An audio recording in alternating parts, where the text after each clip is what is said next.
Meus irmãos, muito boa noite. Que a paz de Deus continue vibrando em nossos corações. Aqui nós temos o nosso curso. Essa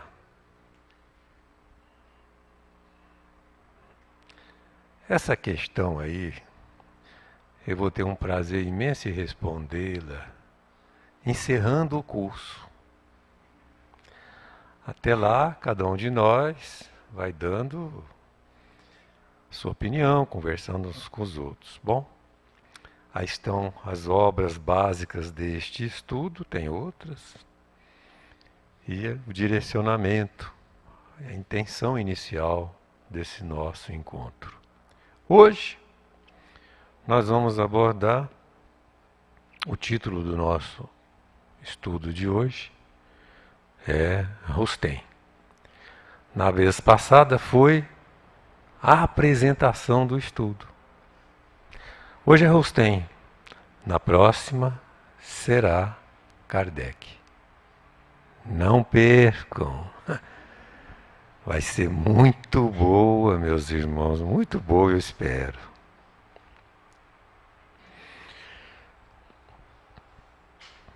Esse é o objetivo para todas as nossas aulas, todo este estudo, é esse aí. Evitar possíveis bloqueios nos estudos do Evangelho. E Kardec fez isso, ele desbloqueou. Um dos bloqueios é a obra de Rustem e as consequentes. Portanto, se Kardec desbloqueou, por que nesta casa haverá algum bloqueio para esse estudo? Não se justifica. Consequências do desbloqueio? Quase 3.000 versículos poderão ser estudados dos evangelhos com a informação no mundo espiritual através da obra de Rustem.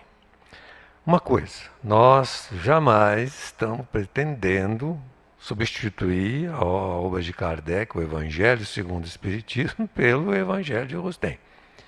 O Evangelho segundo o Espiritismo é a nossa obra básica, a obra básica desta casa. Não se faz nada aqui sem ela. E ela tem uma característica muito especial, compatível com as qualidades de Allan Kardec, que são preciosas. E nós ainda não começamos a aprender o Evangelho segundo o Espiritismo. Estamos na superfície, felizes, mas na superfície de algumas das ideias que são extraordinariamente profundas. Vocês se lembram, apresentamos aí o tradutor, Guilhom Ribeiro, e ele fez essa afirmativa, encerra uma revelação, verdades divinas, que em nenhuma outra fora dado ao homem entrever. Será possível ver alguma coisa disso? Hoje nós vamos passar alguma coisa sobre esta afirmativa de Guilhom Ribeiro. Vamos ilustrar, para não ficar só na teoria desta afirmativa tão importante. Paralelamente, Bezerra de Menezes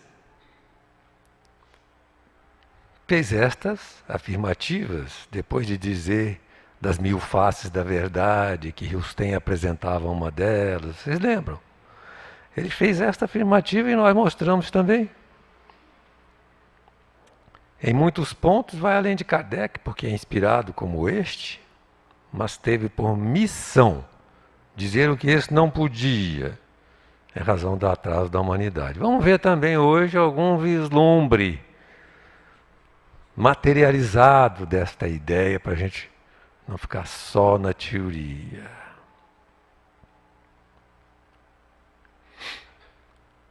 E o exemplo começa aí. A questão é a seguinte: a progressão da nossa alma. Com esse assunto, nós vamos ilustrar o que esses dois personagens que acabamos de apresentar afirmaram. Hoje, se nós quisermos ter uma ideia do nosso parentesco com os animais, basta abrir essa obra de Emmanuel por Chico Xavier e vamos ler lá. Leiam, por gentileza. Todos nós, os animais, nossos parentes próximos. Todos nós já nos debatemos no seu acanhado círculo evolutivo. São eles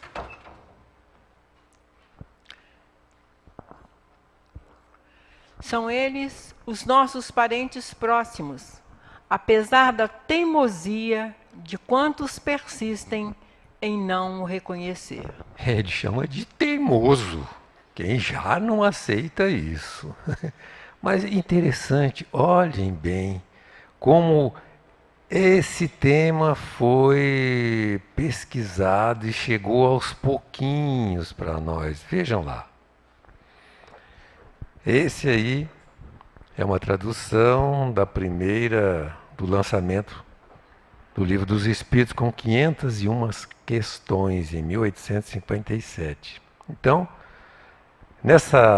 nesse assunto, progressão da alma do homem, nós temos os seguintes trechos das respostas dos espíritos às questões que Allan Kardec levantou. Questão 127. Cada ser vivo só progride na sua espécie e em sua essência. Só progride na sua espécie. E para confirmar, O homem não foi jamais outro ser senão homo. O homem tem sempre sido homem só. homo quer dizer homem mesmo. Portanto, vocês vejam o que estava escrito na questão 127 do Livro dos Espíritos, quando foi lançado. Não é? Então, vamos ver agora o Livro dos Espíritos 4 anos depois. É esse que nós lemos aí, temos estudado com 1019 questões. A questão 607, leiam. Síntese da questão 607. Onde o espírito cumpre o estado de infância em sua origem? Numa série de existências que precedem o período a que chamais humanidade. Certamente, eu não sei, eu não estava lá, mas Kardec deve ter ficado em... Ué, que negócio é esse?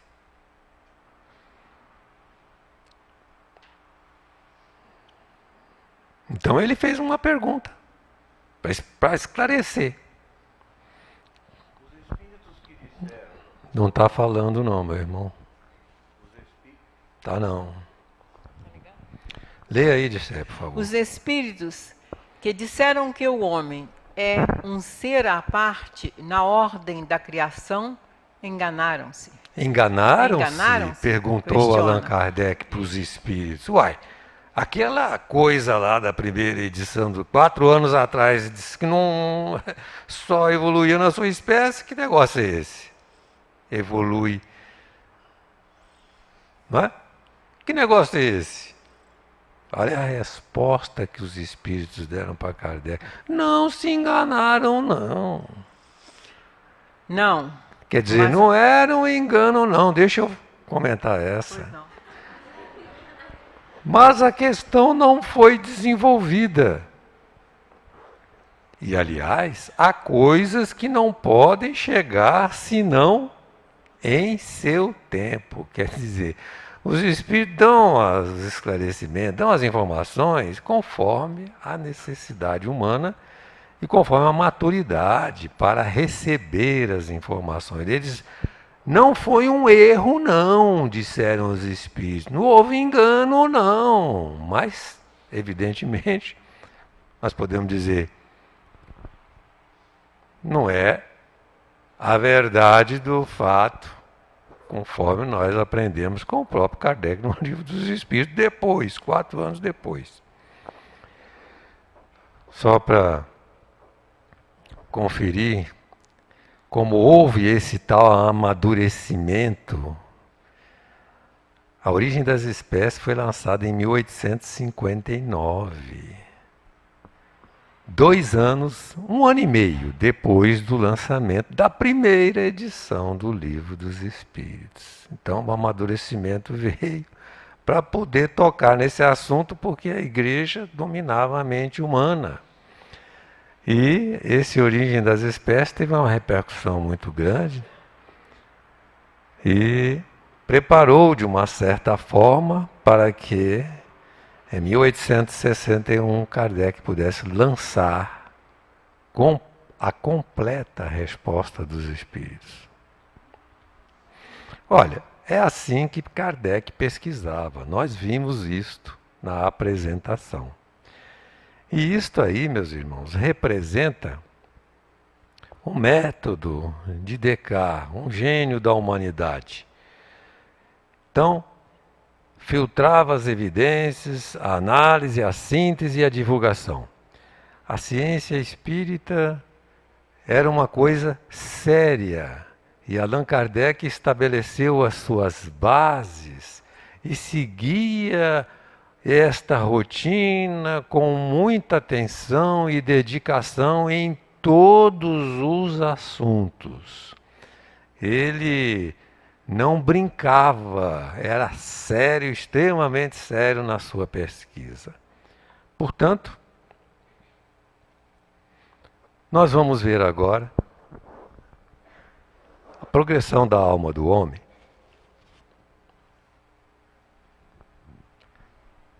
Nos 4 evangelhos de Rustem, quando ele quer apresentar a genealogia de Jesus. Os espíritos, né? Não é ele é o coordenador, nós vamos ver. Já haviam sido lançadas todas essas obras de Kardec, portanto já havia uma preparação geral. Só faltava a gênese em obras básicas. A mentalidade humana, e também já tinha sido lançado a Origem das Espécies de Darwin, quer dizer, o mundo era outro. Então vamos ver aquela afirmativa, verdades divinas que nenhuma outra obra. Vamos ver se tem alguma coisa parecida com isso ou claramente isto. Nós não vamos apresentar o conteúdo da obra de Rustem, nós vamos apresentar o que está nas margens, conforme eu expliquei na apresentação.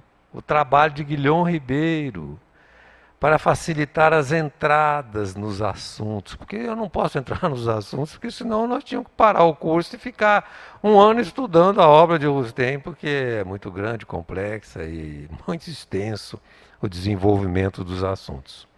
Então vamos ver só o que está na margem para a gente identificar se acontecem realmente assuntos novos. Vamos lá. Agora vamos ler aí. Deus, ponto de partida e de reunião. Aí não tem mais uma novidade. Mas, falando em evolução, progressão da alma, tudo começa e chega a Deus. Formação do espírito. Vocês vão tocando assim, porque são 30, viu? Formação do espírito. Bom, pode ser que tenha coisa nova aí. Kardec não disse tudo sobre a formação do espírito. A vida universal.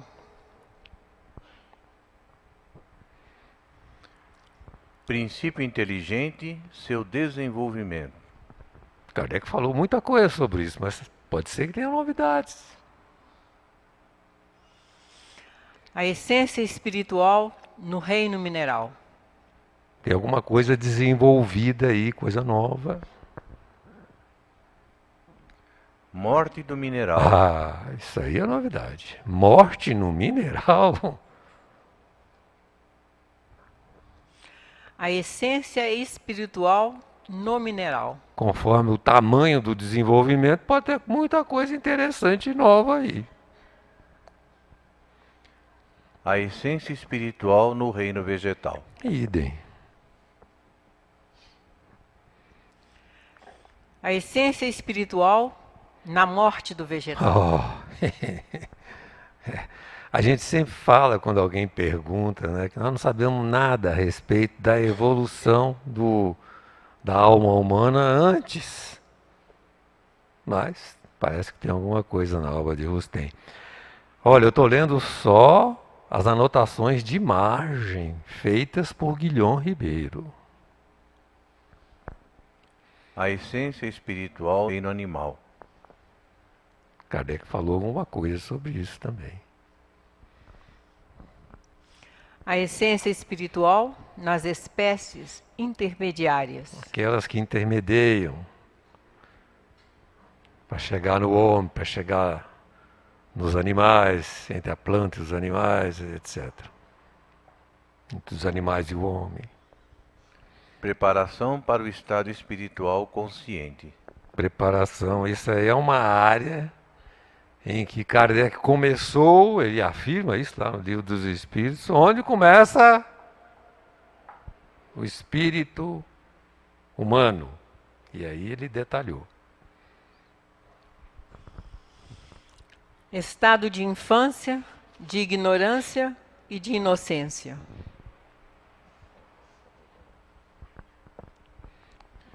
O estado consciente. Chegando pela evolução, passando pelas diferentes espécies, no estado consciente. Como é isso? Isso é uma coisa nova. O perispírito, sua formação, sua função. Pode ter coisa nova aí. Embora Kardec tratou muito disso aí. O magnetismo é o agente universal. Bom, aparentemente sem novidade, porque Kardec desenvolveu essa temática extensamente. A escolha do caminho por parte do espírito. Aí tem muita coisa nova, meus irmãos, onde Kardec não desenvolveu da forma como foi desenvolvida na obra de Rustem. Causas dos transviamentos dos espíritos. Estas causas são extremamente conhecidas por nós. 3 monstrinhos: orgulho, vaidade e egoísmo. Modificações do perispírito. Mau uso do livre-arbítrio. Isso tudo é desenvolvido lá na obra. Encarnações em mundos primitivos. Transviamento de espíritos que já se adiantaram. Isso está no encadeamento de uma sucessão de ideias relativas ao progresso da alma, já numa nova filosofia, numa nova ideia da evolução com o corpo espiritual. Mundo adequado a todos os gêneros de encarnação.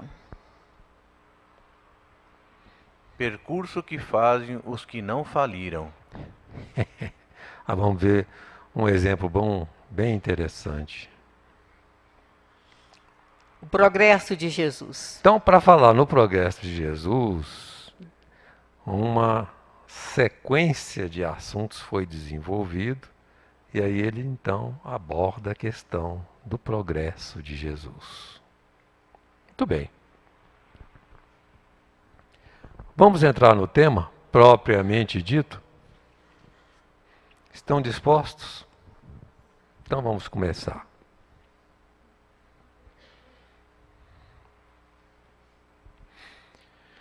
Os reveladores da obra de Rustem são os espíritos. Mateus, Marcos, Lucas e João, assistidos pelos apóstolos. As informações que a gente obtém dos pesquisadores da obra de Rustem é que era um deles que fazia a ponte de ligação através da médium. E os outros todos acompanhavam e também assinavam as informações. Rustem reunia, organizava, ordenava e questionava. Era o método que ele usava. Quer dizer, um método bem diferente daquele de Kardec, que pesquisava a opinião universal dos espíritos. O trabalho dele com relação a isso era apenas organizar o que vinha dos espíritos. Comecemos com as considerações a respeito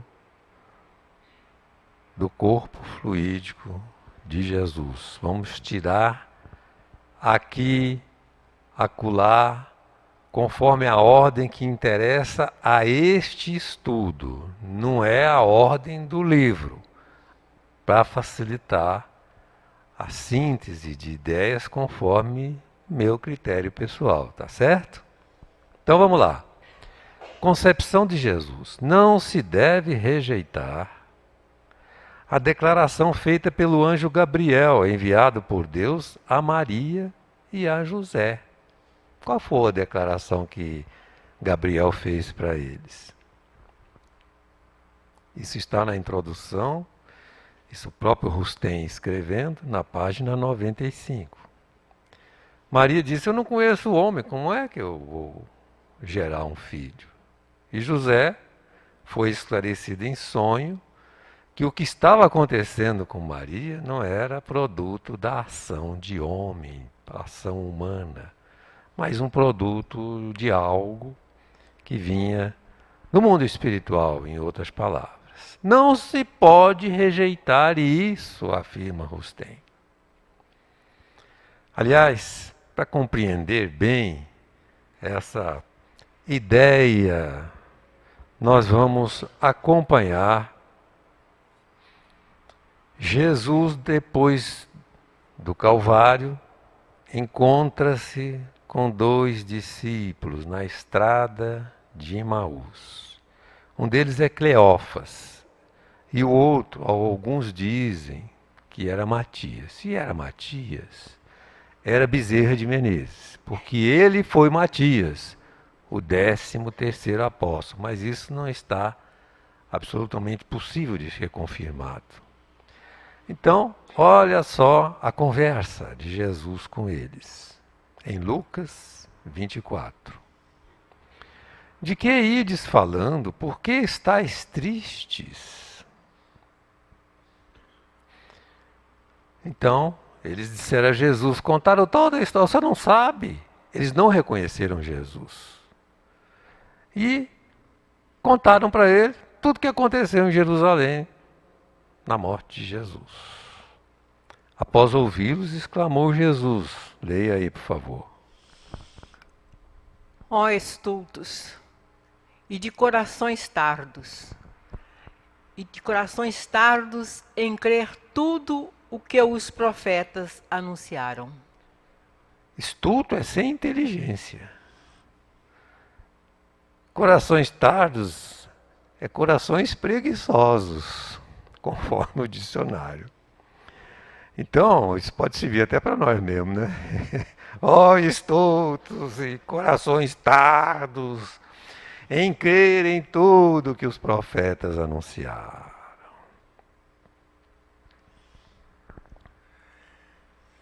Não importava que o Cristo sofresse todas essas coisas e assim entrasse na sua glória?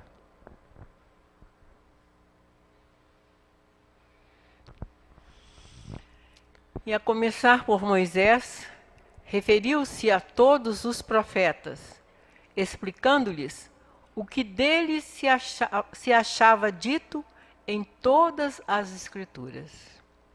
Todos os profetas, ele passou um por um. todas as Escrituras ele foi lembrando o que estava escrito a respeito do que ia acontecer com o Cristo, e tudo aconteceu conforme estava escrito. E nesse quadro, a gente tem uma coisa: por que desconsiderar justamente o começo e o fim da sua missão, que está lá nos profetas, em Isaías e nos Salmos?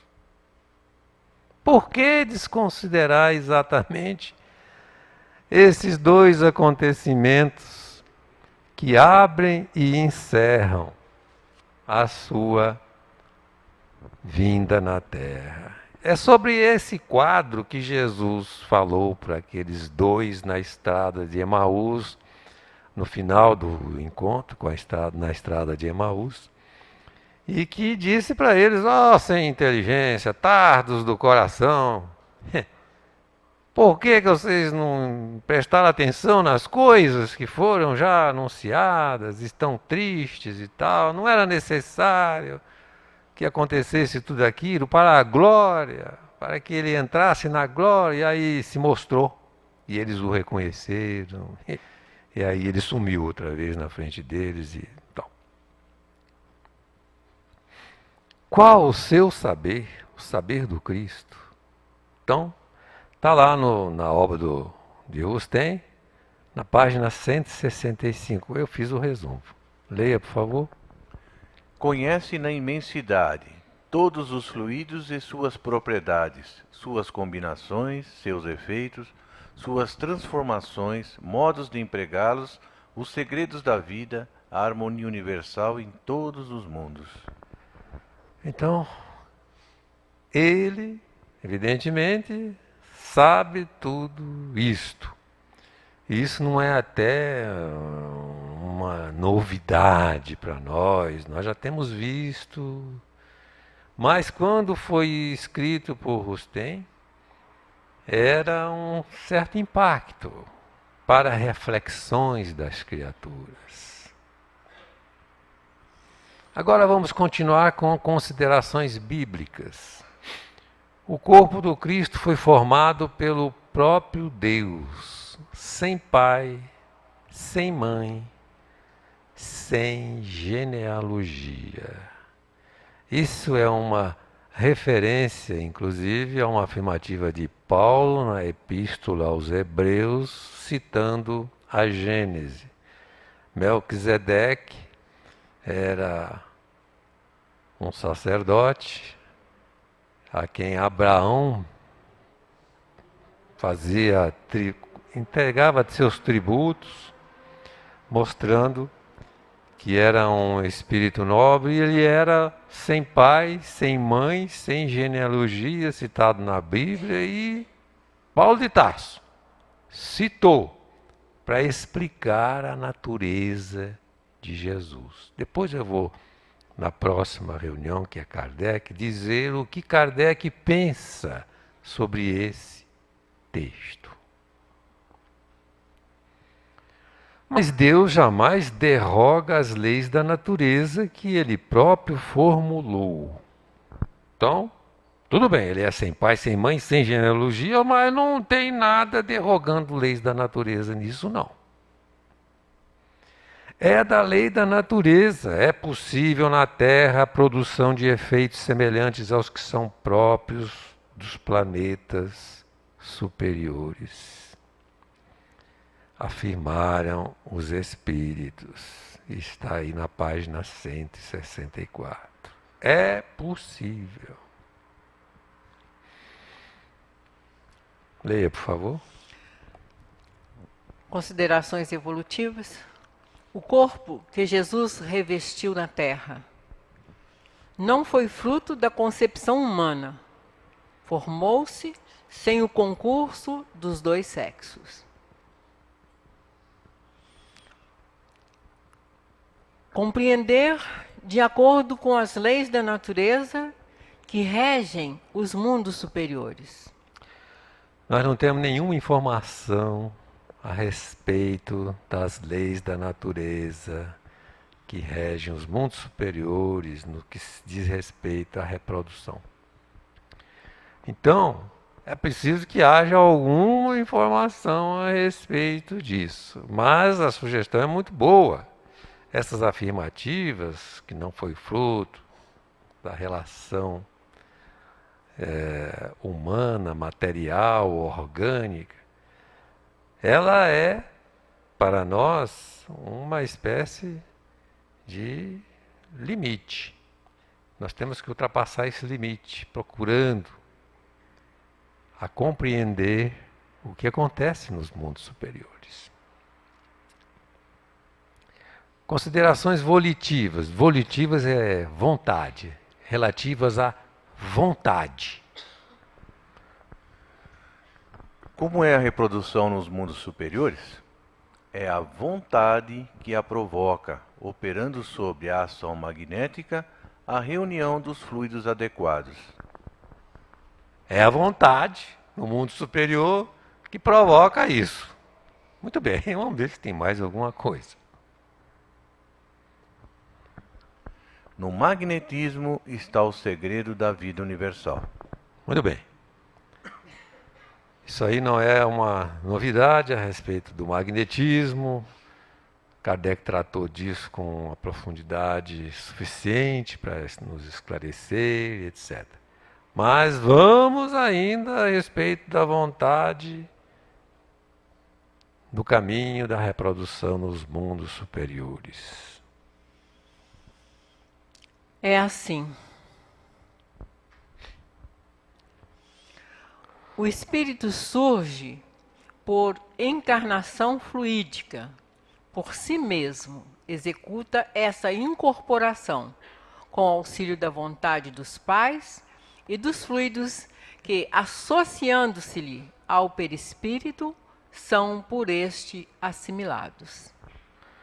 Então, é a vontade, mas é necessário um auxílio exterior, vontade de terceiros e fluidos, para serem assimilados pelo seu corpo espiritual. Interessante que esse assunto foi bem desenvolvido no Universo e Vida. É assim no mundo superior. Bom, mas deve ser muito sem graça, dirão alguns, né? Deve ser muito sem graça. Aí eu digo, é por isso que nós estamos aqui, gente. É por isso que ainda estamos aqui, porque ainda achamos sem graça coisas parecidas com essa. Continuando, considerações da vontade.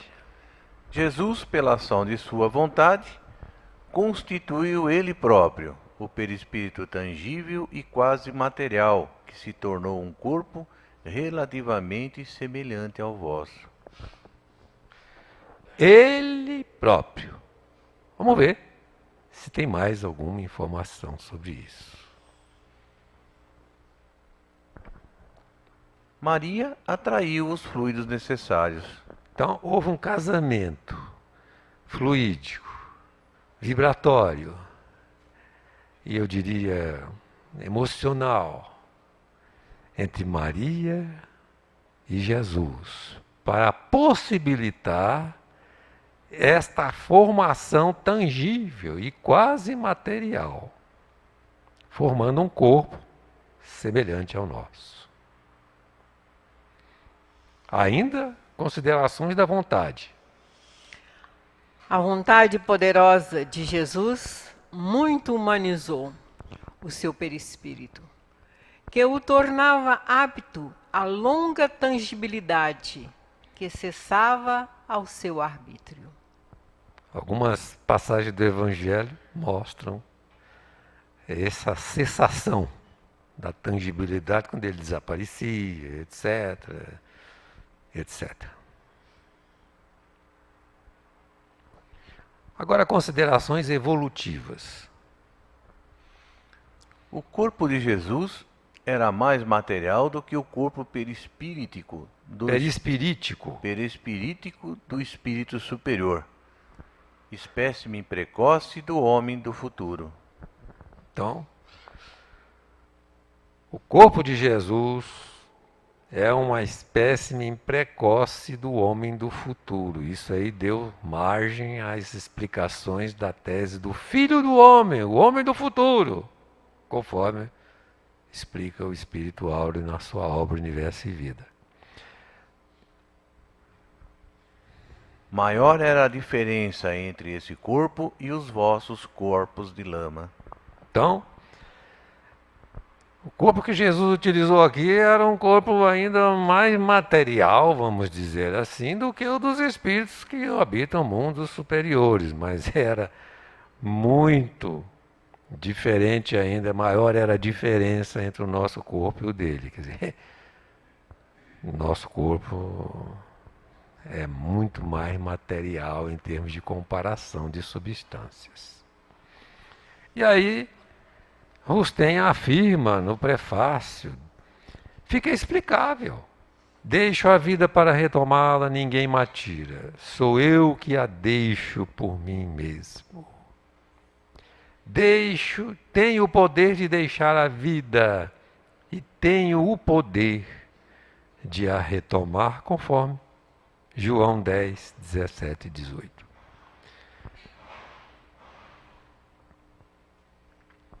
Agora vamos a considerações hierárquicas. Leia. Governo dos mundos. Jesus nunca faliu. Presidiu a formação do planeta.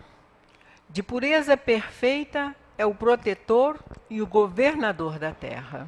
Esta é uma afirmativa objetiva sobre Jesus e sua relação com o planeta Terra, em termos de formação e direção e etc., que nós encontramos na obra de Rustem.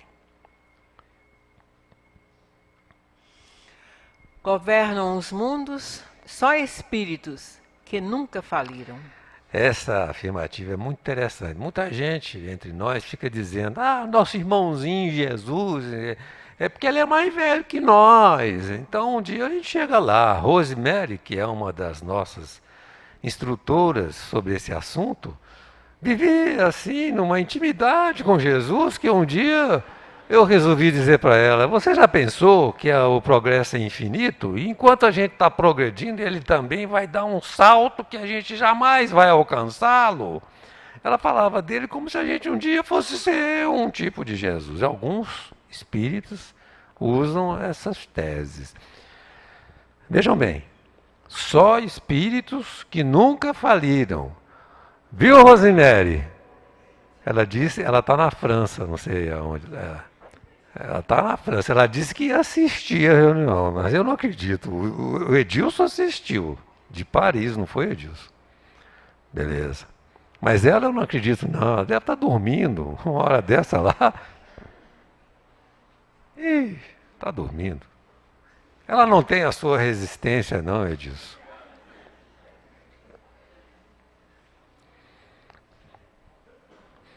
Considerações agora corporais. Era impossível a encarnação material humana do Cristo. A gravidez, o parto e suas necessidades eram aparentes. Pois aparente é cuja aparência não corresponde à realidade, suposto, fictício. Então começaram as questões que desagradam a muitos no movimento espírita, etc.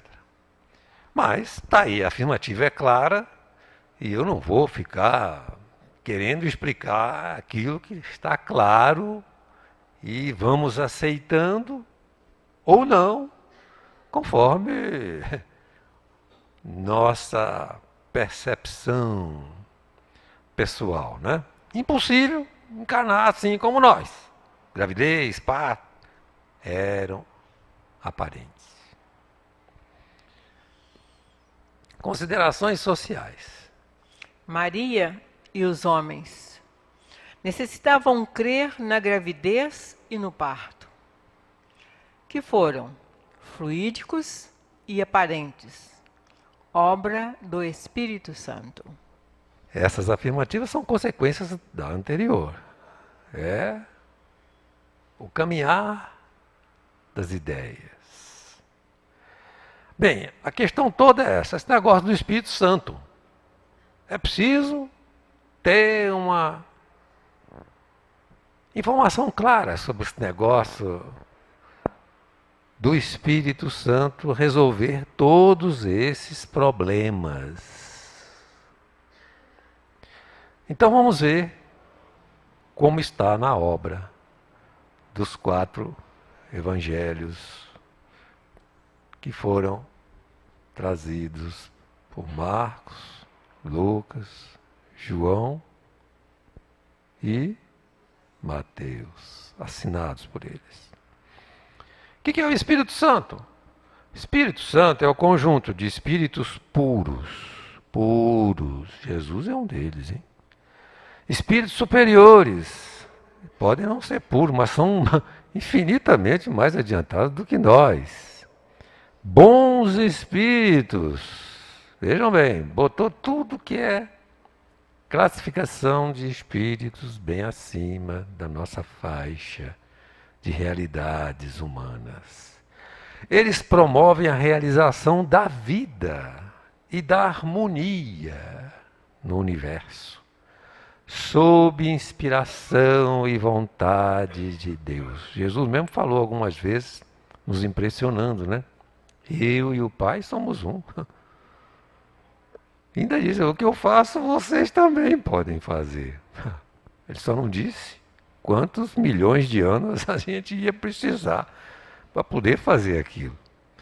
Então, Espírito Santo é isso. Está aí explicado na página 148.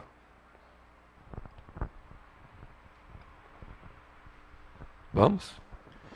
Considerações energéticas. Ação do magnetismo espiritual. Ele explica a ação do magnetismo espiritual, que o magnetismo é a base de tudo. Maria, no parto, em estado sonambúlico, via, sentia e experimentava o que os espíritos prepostos queriam.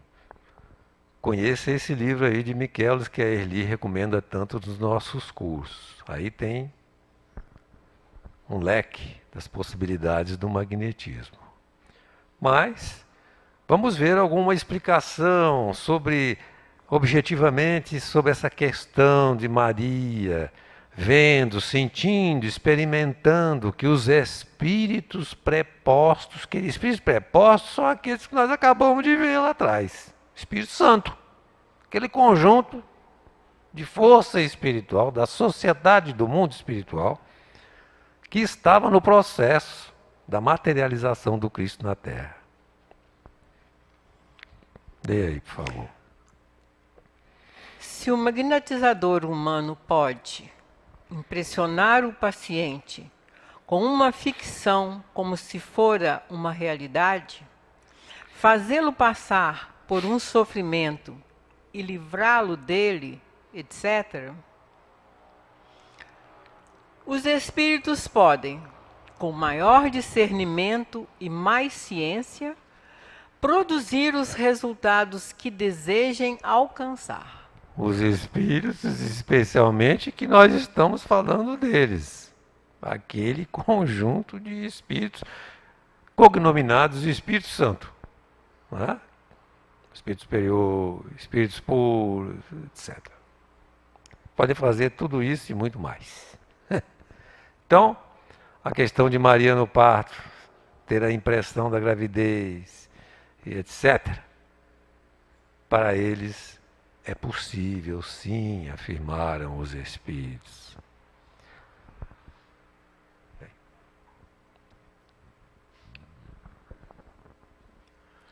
Considerações sensoriais.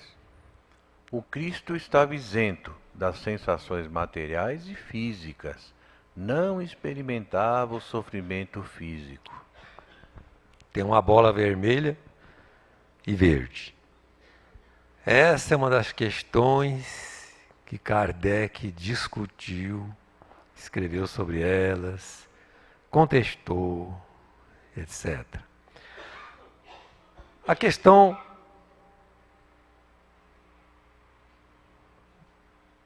de estar isento das sensações materiais e físicas é correto. É a parte verde daquela bola lá, a questão 257 do Livro dos Espíritos. Kardec desenvolveu no mundo espiritual.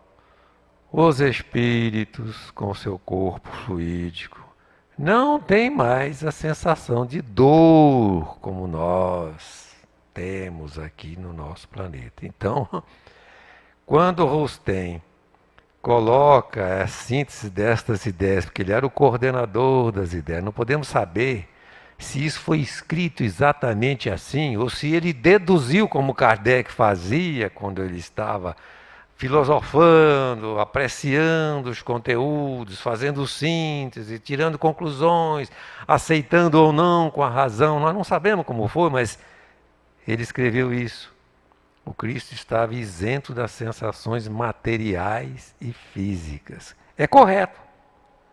A metade do círculo é verde, mas a outra metade é vermelho. Kardec não aceitou. Não aceitou. Nós não vamos discutir isso hoje. É na próxima reunião. Não percam. Não percam, meus irmãos. Não percam. Na mesma página, continua Rustem. Considerações sensoriais ainda. O Cristo sofreu cruelmente, não na sua carne, mas em seu espírito, mais que qualquer sofrimentos humanos. Mais que quaisquer sofrimentos humanos. Então colocou um sofrimento maior do que qualquer outro. Mas é no espírito. Sofrimento moral. Físico ele disse que não sofria. E vamos continuar. Já no volume 4. Essa da questão do sofrimento vocês viram no volume 2. Numa página só. Agora no volume 4 é uma frase. É um texto menor. Leio. Seu corpo fluídico não era suscetível de experimentar a dor material. Correto. Com Kardec. No Livro dos Espíritos tem que ser assim. Mas era suscetível de receber impressões exteriores que repercutiam no moral com violência, para vós inaudita. Aí eu fui atrás do dicionário saber o que era inaudito. Inaudito é isso aí, de que nunca se escutou falar. Então, sofrimento inaudito é maior do que qualquer outro sofrimento que haja conhecimento humano sobre ele. Então, questão de ter sofrido, sofreu, mas não através do corpo, seria só um sofrimento moral, etc, etc. Bem, eu não podia encerrar a apresentação de Rustem com uma contestação, sem nenhuma argumentação que pudesse esclarecer melhor essa questão. E eu vou trazer para vocês considerações de Emmanuel. Fizeram, por causa disso mesmo, nesta obra, O Consolador 287, fizeram essa pergunta para Emmanuel. O sacrifício do Gólgota não teria sido incompleto sem um máximo de dor material? Então, quando alguém fez essa pergunta, aquela equipe fez a pergunta no Consolador, eles queriam exatamente saber como é que resolve a questão que foi tão discutida da dor material do Cristo. Então, vamos ver o que é que Emmanuel respondeu. A dor material é um fenômeno como o dos fogos de artifício.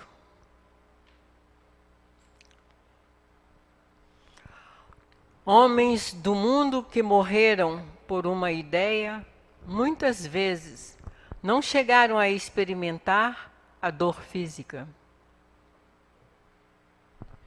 Mas podiam, né? É ou não é? Mas não chegaram a experimentar. Imaginai o Cristo, que se sacrificou pela humanidade inteira, e chegareis a contemplá-lo na imensidão da sua dor espiritual.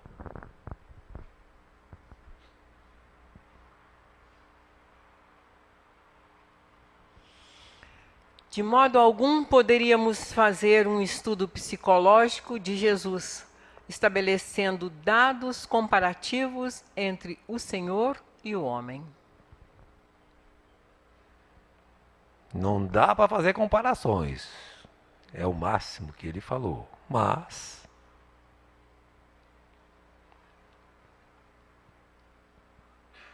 conclui Emmanuel.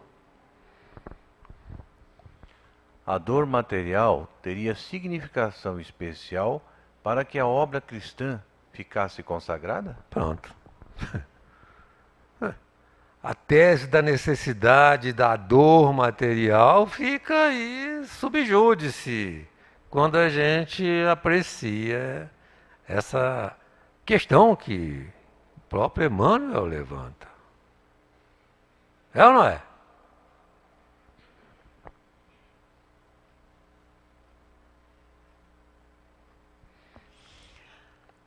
E aí ele fecha. A dor espiritual não constitui o ponto essencial da sua perfeita renúncia pelos homens? Então, meus irmãos, a questão da dor não é tão assim, possivelmente, como aqueles que, estudando Kardec, abraçando as ideias do nosso mestre Allan Kardec, com emoção, exageros de sentimentos, querem defender que a coisa, etc. Não é bem assim. Se a gente lê o Consolador, a gente vê que a importância disso, né, que Kardec deu importância a essa dor física, não é tanto assim a um espírito da visão de Emmanuel. Mas Emmanuel não disse que o corpo é fluídico. É ou não é? Ele não disse que o corpo de Jesus era corpo fluídico. Essa resposta não resolve todas as questões. É ou não é? Estamos de acordo? Vocês estão entendendo alguma coisa? Estão mesmo? Olha lá, hein, gente? Muito bom. Então, já que vocês estão entendendo tudo que eu estou falando, com a graça de Deus,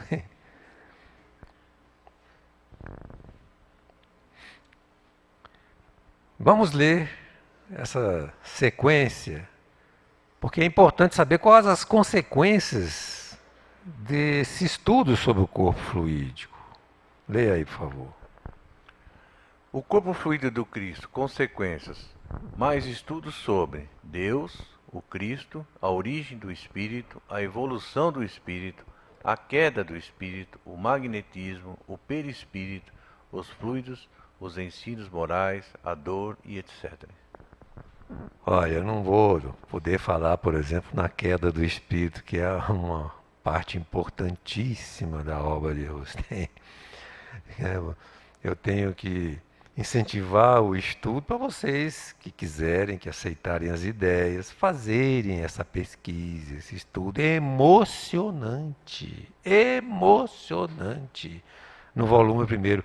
E que o Espírito Áureo desenvolveu no livro Universo e Vida, fazendo a síntese dos pontos mais dramáticos, importantes, inclusive relacionando com Kardec de uma forma que para mim é impossível fazer, em face da complexidade das ideias que estão ali, dos ajustes de tempo, que eu teria que ter muito mais tempo do que o que nós temos. Bom, vamos resumir, não é? O que nós estudamos hoje. Duas ocorrências. É ocorrência que eu chamei? Não, né? Hein?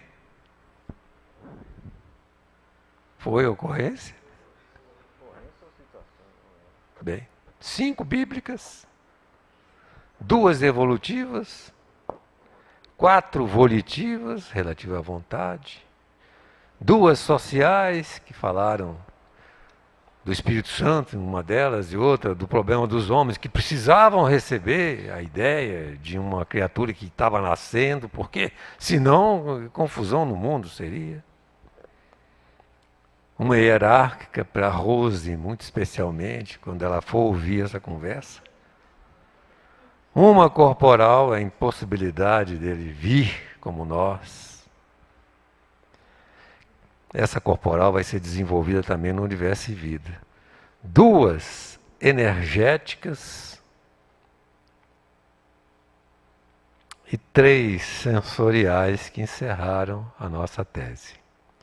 Portanto, meus irmãos, eu fico agradecido pelas vibrações generosas de todos, porque me senti bem realmente, como quem fala para amigos, pessoas que facilitam a nossa palavra e nos permitem uma ligação com a espiritualidade nesse momento. Nós vamos fazer uma prece para encerrar o nosso estudo e lembrando a todos, na próxima é Kardec. Não podemos deixar de estar aqui. Tudo que falamos só vai ter sentido quando nós estudarmos Kardec.